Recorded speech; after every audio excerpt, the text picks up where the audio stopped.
Hi, I'm Terry Fossum. You may know me as the winner of Kicking and Screaming Season 1, but I'm also an Eagle Scout and a Scoutmaster, a speaker, an author, a philanthropist, and maybe the most fun of all, an avid adventurer. You know, to have great adventures, you've got to have great gear. So let's talk about some of that gear right now. This is a much bigger tent than last time. Well, honey, what we did was we followed the -2 formula for our tent size, which is because we have 4 people, we want to make sure that we choose a 6-person tent because it allows us to sleep in there, but also to store all of our gear. Okay. Yeah, it makes a lot of sense, doesn't it, when you It think does. about it? Yeah, and this tent here is fantastic for car camping because now it's pretty heavy for backpacking. You're not going to take it for that, but look how roomy it is. You can actually stand up inside of the thing.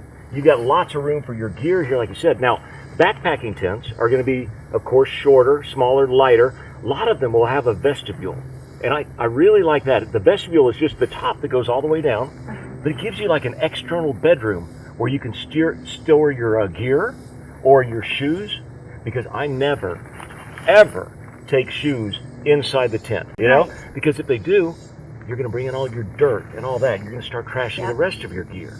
Right. So they all stay outside in the vestibule. Okay. Yeah. That makes sense. Yeah. Why don't you point out some of the other features? Well, there's the mesh panels as well that allow for great ventilation going back and forth and making sure that we stay nice and cool inside.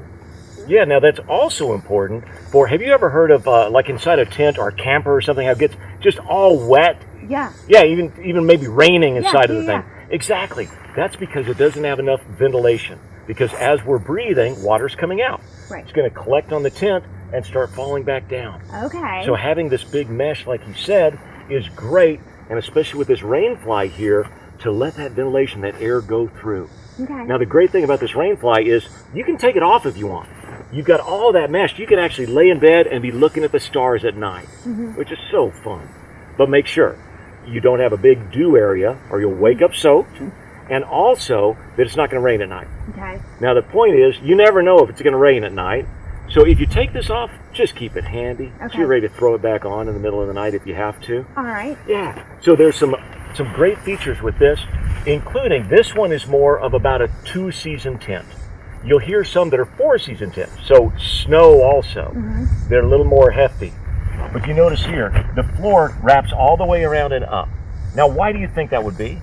Keep the water out, right? That's exactly right. What he also did is he put a tarp under here. So you're protecting the floor from sticks and things like that that'll poke up, but you notice it's tucked underneath. It's not sticking out.